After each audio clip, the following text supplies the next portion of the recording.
Hello guys, this is Ankur Kaushik and you are welcome on channel UPSC accessible. आज हम बात करने वाले हैं how to avoid failure in UPSC exam. देखो, यूपीएससी एग्जाम इस बार 2025 में, अगर हम 2025 की बात करते हैं 10 लाख बच्चों ने एग्जाम दिया था और चुनने कितने जाने हैं, कितने लोग चुने जाने हैं? 1000 भी नहीं, लगभग मोटा मोटा कह सकते हैं 1000। तो इसका मतलब बाकी सारे लोग जो हैं 9,99,000 उनको फेलियर फेस करना पड़ा होगा, बिल्कुल करना पड़ा होगा। तो इस फेलियर से कैसे बचा जाए, वो भी आज की तारीख में, जब UPSC exam, civil service exam की इतनी पॉपुलैरिटी बढ़ चुकी है। हर किसी को क्या बनना है? आईएएस ही बनना है, हर किसी को यूपीएससी ही निकालना है। तो कैसे आप अपने आप को फेलियर अवॉइड करने से रोक सकते हैं? कुछ 3-4 टिप्स देने वाला हूँ मैं यहाँ पे। 4-5 चीजें हैं मैंने बताई हैं। ये टिप्स अगर आप फॉलो करेंगे, और हाँ, ये बात ध्यान रखना, कम से कम 1 साल तक ये चीज आपको फॉलो करनी पड़ेगी, कम से कम 1 साल तक। उससे कम में बात नहीं बनने वाली। 1 साल कम से कम क्यों बोल रहा हूँ मैं? क्योंकि अगर आपको 2026 का प्रीलिम्स देना है, तो मई है, मैं प्रीलिम्स से मान लो, तो 2025 मई से 2026 मई तक आपको ये चीजें फॉलो करनी पड़ेंगी। उसके बाद फिर आपको मीन्स भी लिखना है, फिर आपको इंटरव्यू भी देना है, और इन केस अगर कोई मिसहैप हो जाती है, नहीं हो पाता उस साल सिलेक्शन, तो अगले साल भी देना पड़ सकता है ना। टॉपर्स को भी ऐसा भी होता है, कई बार रैंक भी कम आ जाती है या बहुत कम मार्जिन से रह जाते हैं, ऐसा हो जाता है। तो कम से कम 1 साल तो ये स्ट्रेटेजी फॉलो करनी ही है। और 1 साल स्ट्रेटेजी अगर ये फॉलो कर ली, तो आपको खुद ही पता चल जाएगा कि अब आगे आपको क्या करना है। आपको किसी वीडियो की, किसी भी चीज़ की कोई जरूरत पड़ने वाली नहीं है। ठीक है? कैसे फेलियर को अवॉइड करना है? देखो, सबसे पहली जो चीज़ है, फेलियर को अवॉइड अगर करना है तो कंसिस्टेंसी। मैं ऐसे बहुत से लोगों को जानता हूँ, मिला हूँ, कि वो क्या करते हैं, उन्होंने तैयारी स्टार्ट की प्रीलिम्स की। प्रीलिम्स आया, 3-4 महीने पहले तैयारी स्टार्ट की, 12-12, 14-14, 15-15 घंटे पढ़ रहे हैं 4 महीने, और प्रीलिम्स की बहुत तैयारी की उन्होंने, लेकिन नहीं हो पाया। 6 महीने तैयारी की, 7 महीने तैयारी की, नहीं हो पाया। क्यों था ऐसा? वो इसलिए था कि उन्होंने क्या किया, उन्होंने सोचा कि हम एकदम से, अगर हम 4 महीने 8 घंटे की जगह 12 घंटे पढ़ लेंगे, 14 घंटे पढ़ लेंगे, तो हम शायद प्रीलिम्स निकाल सकते हैं। ऐसा नहीं होता। या एग्जाम हम क्रैक कर लेंगे, प्रीलिम्स निकल भी जाएगा तो मेंस में रुक जाओगे, ऐसा नहीं है। आपको कंसिस्टेंटली पूरा साल भर पढ़ना होगा, चाहे आप कम पढ़िए। आप 1 साल तक लगातार आपको पढ़ना पड़ेगा। आप 6 घंटे मत पढ़िए, आप 8 घंटे मत पढ़िए, आप 4 घंटे पढ़िए, लेकिन आपको डेली पढ़ना होगा। इतना हो सकता है कि अगर आप मान लीजिए आप 4 घंटे पढ़ते हैं, अगर आप 4 घंटे पढ़ रहे हैं, तो ऑब्वियस सी बात है कोई रीजन होगा, आप जॉब वगैरह करते होंगे, तो आपको तैयारी करने में 1 की जगह 1.5 साल लग जाएगा, 2 साल लग जाएगा। लेकिन बात वही आती है, पढ़ना आपको डेली है, पढ़ना आपको डेली है। अगर डेली नहीं पढ़ेंगे तो फिर एग्जाम हाथ से निकल जाएगा। तो क्या होता है, लोग 4-5 महीने तो लगातार पढ़ लेते हैं, अब प्रीलिम्स नहीं हुआ, अब वो फिर कुछ और काम में लग जाएंगे, दूसरे एग्जाम की तैयारी में लग जाएंगे, इधर चले जाएंगे, उधर चले जाएंगे, जॉब वर्क करने लग जाएंगे। फिर वो 3-4 महीने पहले आएंगे, फिर एग्जाम की तैयारी करेंगे, फिर नहीं निकलेगा, या निकल भी जाएगा तो मीन्स नहीं निकलेगा। ये विशियस साइकिल जो है चलती रहती है। इससे निकलने का एक ही तरीका है, वो है हमारी कंसिस्टेंसी। अगर आप कंसिस्टेंट रहेंगे, डेली पढ़ेंगे, भले ही आप कुछ कर रहे हैं या नहीं कर रहे हैं, आप कम पढ़िए, थोड़ा लेट हो सकता है, लेकिन श्योरिटी है अगर आप कंसिस्टेंट रहेंगे तो सक्सीड होने के चांसेस बढ़ जाते हैं, पहला। दूसरी बात, राइट गाइडेंस। आईएएस का बेटा ही आईएएस बनता है, सुना होगा।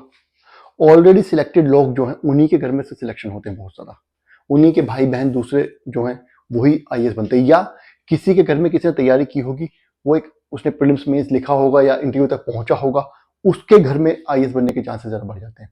ऐसा क्यों होता है? पता है क्यों? क्योंकि उनके पास राइट गाइडेंस होती है।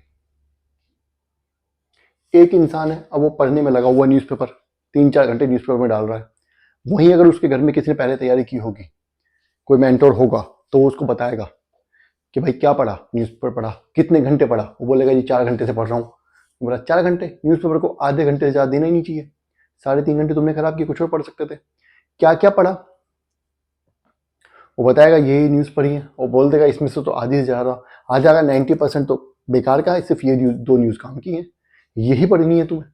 उसको फिल्टर करना सिखाएगा, उसको बताएगा कि बेसिक स्टैंडर्ड बुक्स बाद में पढ़ो, पहले एनसीईआरटीज पढ़नी चाहिए, किस तरीके से पढ़नी चाहिए, एनसीईआरटीज में भी टाइम खराब नहीं करना है, कौन से एनसीईआरटीज को तवज्जो ज़्यादा देनी है, ये सब चीज़ें बताएगा।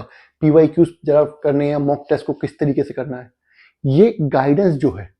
और ये गाइडेंस आपको सिर्फ एक दिन नहीं चाहिए कि हाँ एक बार बात कर ली, ये गाइडेंस आपको डेली चाहिए, हर वीक चाहिए।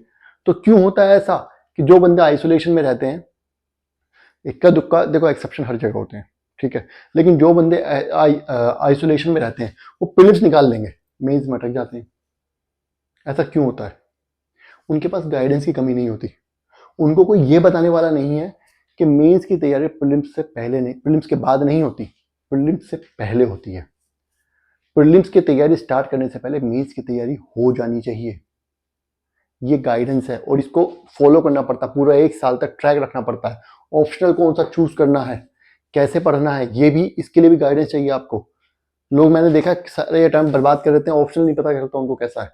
मैं एक दोस्त को जानता हूँ, जो नाम नहीं लूंगा, एक पर्टिकुलर ऑप्शनल उसने 4 अटेम्प्ट दिए, 4 बार मेंस लिखा, उसका नहीं हुआ। 5-6 अटेम्प्ट में उसने ऑप्शनल चेंज किया, उसका मेंस निकल के सीधा। ऐसा भी हो जाता है, ठीक है। तो गाइडेंस चाहिए आपको, यूपीएससी में आपको कदम कदम पर गाइडेंस चाहिए, और वो गाइडेंस आप, कोई आपको जानने वाला उससे ले सकते हैं, यूट्यूब चैनल से किसी से अगर कोई अच्छा गाइडेंस देता है तो उससे ले सकते हैं, कोई आपका टीचर हो, आपने कोचिंग ज्वाइन किया वहां से भी ले सकते हैं। बाकी यूट्यूब पे जैसे मेरी वीडियो है, ये देख कर भी आप गाइडेंस ले सकते हैं। मैंने हर चीज़ पे वीडियो बनाई हुई है, सोर्स क्या होना चाहिए, एनसीईआरटीज कितनी पढ़नी, कैसे पढ़नी है, उन सब के ऊपर मैंने हर चीज़ के ऊपर वीडियो बना रखी है लगभग। उन वीडियोस को एक बार आप देख लो, उस हिसाब से तैयारी करते हो, जैसे जैसे दिक्कत आए उसी टॉपिक पे वीडियो देख लो, आगे तैयारी करते रहो, कोई दिक्कत ही नहीं है, ठीक है। अगला हमारा आता है राइट सोर्स। सोर्स बहुत इंपॉर्टेंट है। चलो ठीक है, एनसीईआरटीज पढ़ ली, अब क्या? अब क्या? एक पेपर है, पेपर 4, ठीक है, मैं आपको 1.5 घंटे के 30 लेक्चर दूंगा, वीडियो बनाऊंगा मैं, उस 45 घंटे में आपका पूरा पेपर 4 कवर हो जाएगा, आपको कुछ पढ़ने की जरूरत नहीं है, उससे बाहर सवाल नहीं आ सकता, आएगा लेकिन आप उसको टैकल कर पाओगे। मतलब मैं आपको रटा के नहीं भेजूंगा, मैं आपको वो हथियार देकर के भेजूंगा कि कोई भी आए आप लड़ लोगे। अब लड़ना कैसा, वो आपके हाथ में है ना।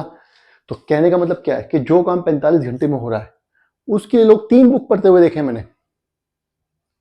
एथिक्स के लिए 3 किताबें पढ़ रहे हैं, हिस्ट्री के लिए लोग 3 बुक पढ़ रहे हैं, एक एनसीईआरटी पढ़ रहे हैं, ओल्ड एनसीईआरटी, एक प्रीलिम्स के लिए पढ़ रहे हैं स्पेक्ट्रम, एक मेंस के लिए पढ़ रहे हैं बिपिन चंद्र अलग से कोई मोटी वाली। अरे भाई 3 किताब, पीएचडी कर रहे हो हिस्ट्री में, तुम जीएस में पढ़ रहे हो, जीएस का मतलब है जनरल स्टडीज, उसका नाम ही जनरल है, उसको जनरल तरीके से ही पढ़ना है। तो ये जो सोर्स है, सोर्स भी आपका सही होना चाहिए। अगर सोर्स सही नहीं हुआ, आप कितनी मेहनत कर लो, कितने भी स्ट्रेटेजी फॉलो कर लो, कुछ नहीं होने वाला। मैंने आपको क्या बताया कि यूपीएससी 80% क्वेश्चन 20% सिलेबस से ही पूछता है। और एक बात और बता रहा हूं आज मैं आपको, एनसीईआरटी हो गई, एक हमारे हो गए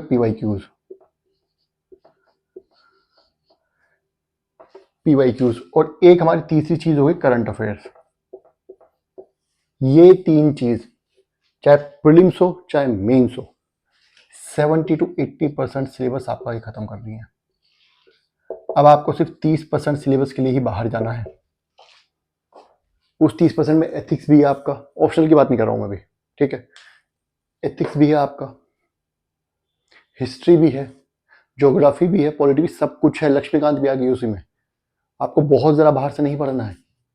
और करंट अफेयर्स में जब मैं बात कर रहा हूँ करंट अफेयर्स की, तो इसमें इकोनॉमिक सर्वे और बजट भी आएगा, इंडिया ईयर बुक भी आएगी, ये बात ध्यान रखना, ये सब करंट में ही आएगा। इतना सब पढ़ लोगे तो 80% सिलेबस आपका अपने आप खत्म हो जाएगा। तो सोर्स पे भी काम करो, अपने सोर्स देखो आपका सही है कि नहीं है। ये जो यूपीएससी में सबसे बड़ी चीज क्या है, ये नहीं है कि क्या पढ़ना है, यूपीएससी में सबसे बड़ी चीज ये है कि क्या नहीं पढ़ना है। क्योंकि जो आपको पढ़ना है वो तो आपको चलो मार्क्स दिलाएगा, लेकिन जो आपको नहीं पढ़ना है वो आपको मार्क्स तो दिलाएगा ही नहीं, आपका टाइम भी खाएगा, डबल नुकसान है आपका। इसीलिए पढ़ने में टाइम लगाओ, क्या नहीं पढ़ना है उसमें जरा सोचने में टाइम लगाओ, ठीक है। सोर्स हो गया। चौथी हमारी चीज होगी प्रैक्टिस, और प्रैक्टिस के आगे लगा दो एक बड़ा सा आर,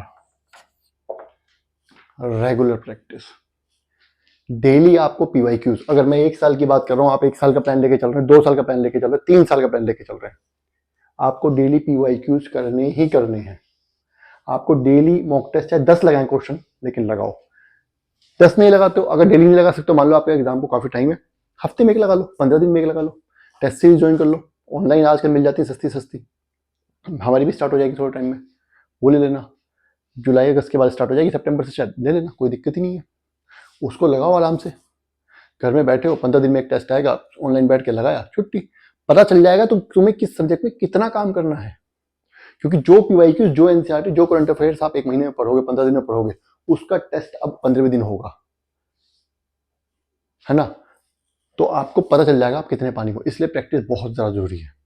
और एक चीज जो है लास्ट वाली, जो सबसे इंपॉर्टेंट है, वो है डेडिकेशन।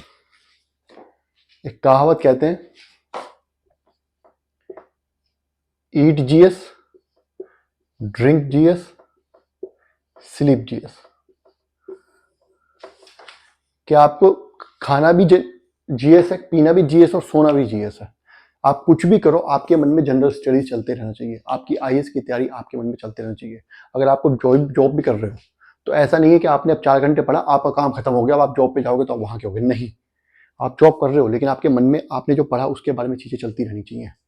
आपको सोचते रहना चाहिए आईएएस के एग्जाम के बारे में। क्यों?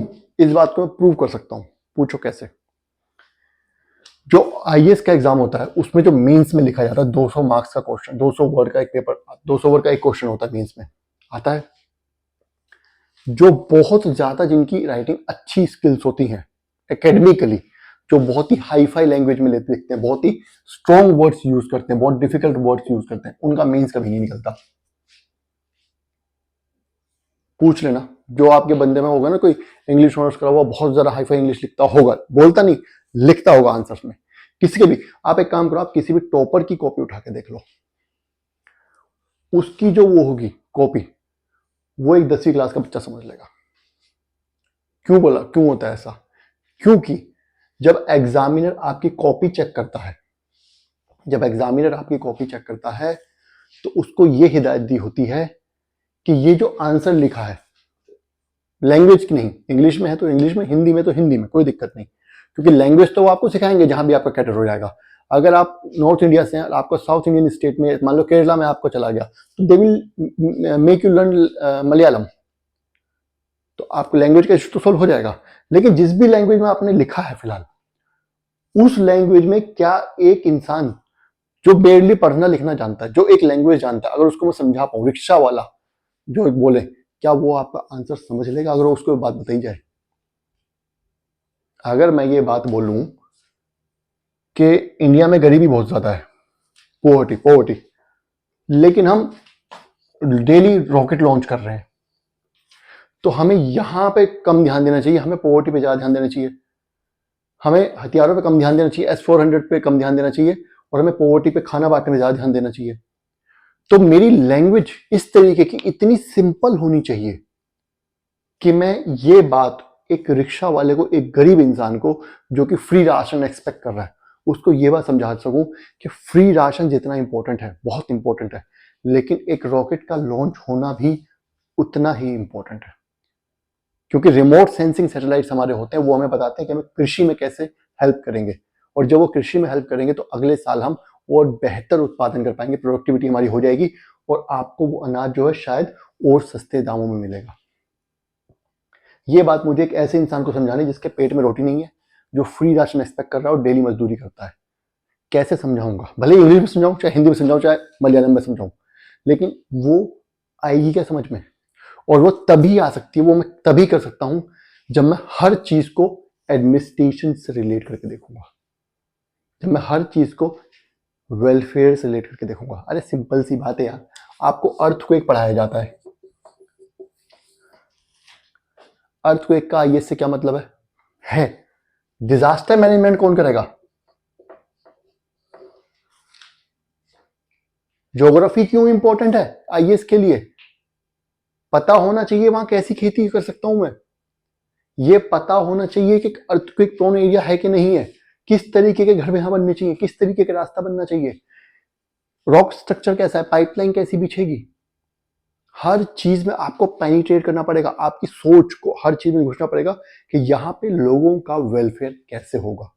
जब तक आप इस तरीके से नहीं सोचेंगे तब तक आपको मेंस क्लियर नहीं होगा, और अगर मेंस गलती से क्लियर हो भी गया तो इंटरव्यू में तो बहुत कम नंबर आएंगे। आपने देखा भी होगा कुछ लोगों के जो टॉपर्स होते हैं, कई बार ऐसा हो जाता है कि उनके मेंस में बहुत ज्यादा नंबर होते हैं लेकिन इंटरव्यू में कम नंबर होता है। क्यों? क्योंकि उनका राइटिंग में पार्ट में तो क्रैक कर लेते हैं वो चीज, इंटरव्यू में वो चीज वो नहीं शो हो पाती कई बार, ठीक है, ऐसा नहीं कह रहा कि नहीं होगी, वो हो नहीं पाती वहां पे शो, तो वो आपको इंटरव्यू में शो करनी पड़ेगी। जरूरी नहीं कि आपकी राइटिंग स्किल्स उनकी जितनी अच्छी हो, है ना, एवरेज भी हो सकती है। तो आपको इंटरव्यू के लिए भी तैयारी पहले दिन से ही करनी पड़ेगी, ये बात ध्यान रखना, ये बात ध्यान रखना। तो ये 4-5 चीजें हैं। बस्सी ने क्या बोला था, बस्सी ने क्या बोला था, एक कॉमेडियन है बड़े, बस्सी, है ना, उन्होंने क्या बोला था कि प्रीलिम्स और मेंस तो मेरा हुआ पड़ा है, अब मुझे सीधा इंटरव्यू की तैयारी करनी है। वो एक क्या बोलते हैं कि कॉमेडियन ने बोला था, एक मजाक था, लेकिन ये सच भी है कुछ हद तक। आपको अपनी पर्सनैलिटी उस तरीके से डेवलप करनी पड़ेगी कि इंटरव्यू में अगर आपने साल भर तक ये इस तरीके का माइंडसेट अपना नहीं बनाया कि अगर मैं मुंबई घूमने गया हूं और मुंबई में बारिश हुई, वहां पानी भर गया है, तो क्या क्या रीजंस हो सकते हैं उस चीज के,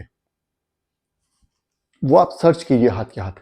आपकी मेंटालिटी होनी चाहिए। अगर आप दिल्ली में हैं, दिल्ली में बोला जाता है कि वुमन के लिए उतना सेफ नहीं है, क्यों नहीं है, क्राइम रेट क्यों ज्यादा है, ऐसा क्यों है? किसी स्टेट में प्रोडक्शन ज्यादा है लेकिन प्रोडक्टिविटी कम है, ऐसा क्यों है? पंजाब में प्रोडक्शन कम हो रहा है लेकिन प्रोडक्टिविटी बहुत ज्यादा है, ऐसा क्यों है? प्रोडक्टिविटी यूपी की कम है क्योंकि यूपी में ज्यादा प्रोडक्शन होता है अनाज का कंपैरेटिवली, ऐसा क्यों है? ये सब चीजों में आपको पेनिट्रेट करना पड़ेगा और इसके लिए मांगते हैं डेडिकेशन। कोई भी चीज आ जाए उसके लिए आपको तैयार रहना चाहिए, समझ रहे हो? तो डेडिकेशन अगर नहीं होगा तो भी आपको यूपीएससी एग्जाम पर नहीं निकलेगा। तो ये 4-5 चीजें अगर आप एक साल तक फॉलो करेंगे, कम से कम एक साल तक, तो आप डेफिनेटली फेलियर को अवॉइड कर सकते हैं। वीडियो को बहुत लंबा और नहीं खींचते हैं, ठीक है, आपको पढ़ना भी है, आपका टाइम बहुत कीमती है। वीडियो को यहीं खत्म करते हैं। इन सबको बार बार आपको फॉलो करना है, कंसिस्टेंट रहिए, अच्छा सोच रखिए, किसी से अच्छी गाइडेंस लीजिए, कहीं नहीं मिल रहा तो मेरे चैनल पे आ जाइए, देख लीजिए, आपसे कोई दिक्कत नहीं है। और प्रैक्टिस डेली करना है और सोचना है कि एक आईएएस के तरीके से सोचना स्टार्ट कर देना आज से ही, ठीक है। वीडियो अगर पसंद आई है तो चैनल को लाइक करना है, वीडियो अगर पसंद आई है सॉरी तो वीडियो को लाइक करना है और चैनल को सब्सक्राइब करना है, ठीक है। Thank you.